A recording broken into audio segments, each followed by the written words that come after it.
Seeing is believing. Dharma Talks by Sayadaw Nyanabhasa. Talk 4.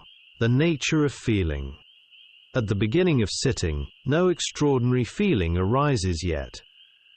There is merely the feeling of sitting comfortably. This is a pseudo-pleasant feeling, not a real one. After some time the body becomes painful, with aches and discomfort. This is the arising of unpleasant feeling. It is also a pseudo-unpleasant feeling.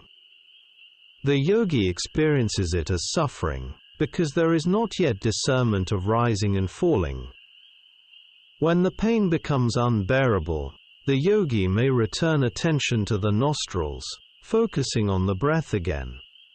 As a result, the painful feeling becomes bearable. In truth, feelings are impermanent. When one has not yet discerned their nature, they become unbearable, causing suffering of mind and body. Therefore, the yogi sends the mind back to the nostril, and practices anapana again, or contemplates the rising and falling of the in-breath and out-breath. This is called pseudo-indifferent feeling. After overcoming these initial stages, the yogi will encounter true feelings, pleasant, painful, and neither painful nor pleasant. This requires the help of a teacher, otherwise one cannot clearly see it. Feeling never exists as a solid lump or substance. If the yogi does not see impermanence, the yogi will say, "I am not seeing it." To give an example, it is like a river, flowing continuously. To the eye it appears unbroken, without gaps. However, if one fixes attention on a single point, one sees the water flowing away one by one, successively. Through the connection of cause and effect, the old water passes away and new water arrives. In the same way, mind and form phenomena proceed so rapidly that they appear like a solid mass. Another example is the flame of an oil lamp. It appears as a single, continuous flame. In reality, the flame burns moment by moment through the substitution of fuel, as the oil is consumed. In the world, apart from the nibbana element, there is nothing stable. Even path and fruition knowledges eventually cease. There are three ways to discern impermanence in feeling. First, the same kind of feeling with different strengths. Within one type of feeling, its strength varies, from extreme pain, to moderate pain, to slight pain. If one observes carefully, one can discern these differences. This is discerning impermanence. Second, the same kind and strength at different places. For example, an itch arises on the face. After it disappears there, a new itch arises on the head. This too is discerning impermanence. Third, the same kind and strength at the same place but at different times. For example, an itch arises on the face for some time. When the process is known, one sees that knowing occurs successively. Itching known by one mind moment, then by another, with gaps in between.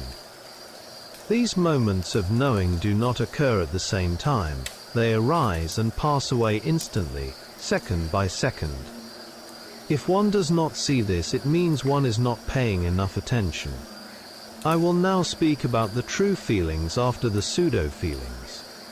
By following and observing the arising phenomena of impermanence, one can discern many of them.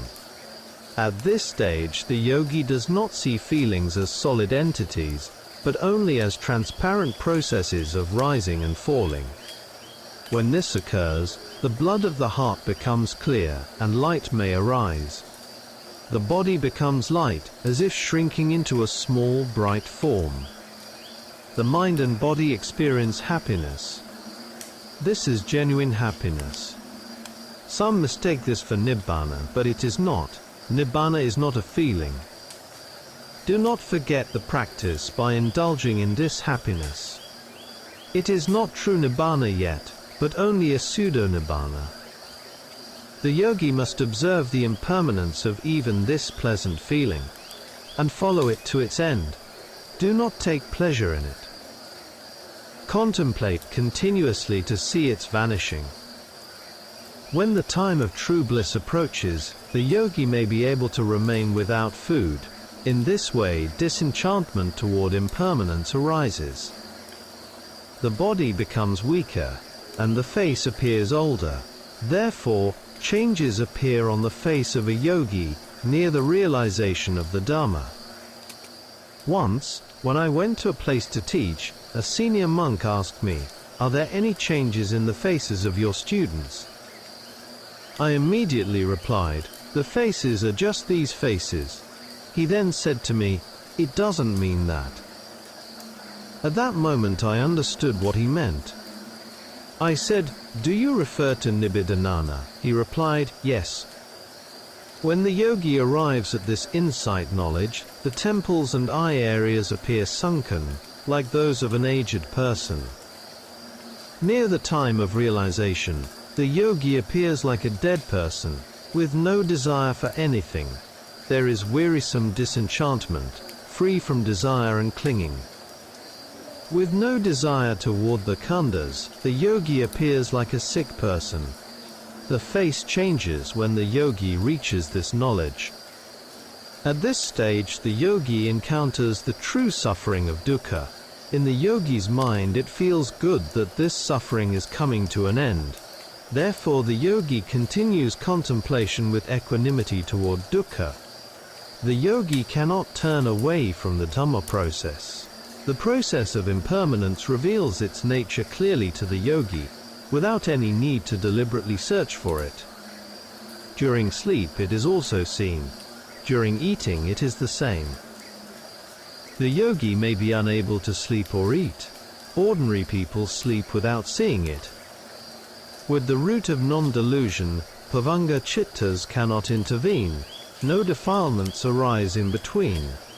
A sleepy or torpid mind cannot enter this state, and there is no desire to eat. The yogi's mind abides in rapture. There is no wish to speak, and worldly matters become wearisome and even repulsive. Contemplating impermanence and separation matures into contemplation with equanimity, specifically equanimity toward formations. Here impermanence reveals itself forcefully. Mogok Sayadaw also taught that if one does not want to observe it, it will naturally come to cessation. Knowledge itself makes the conclusion. It is not correct to deliberately intend one's own cessation. I have asked yogis who have had these experiences. It appears that knowledge itself asks, "Do you still want to see it?" The yogi replies through Nana, "Enough is enough. There is no desire to see it." After that, impermanence comes to cessation as a brief blip. The ending of desire may occur either through resting or through a change of object. Only upon arriving at equanimity toward formations is there true equanimity. After cessation there are no feelings anymore. When feelings are contemplated to their end, with the cessation of feeling and craving ceases. With the cessation of craving, nibbana arises. With the arising of nibbana, path and fruition knowledges appear. Nibbana is not a kind of happiness that belongs to feeling. It is not a pleasant feeling that becomes the best or highest experience. Ordinary experiences of pleasant feeling or pleasure are quite limited. For example, if one likes pork, one must search for money to buy it, and then expend effort cooking it. This is very tiring. Such happiness exists only in speech. In reality, it is suffering.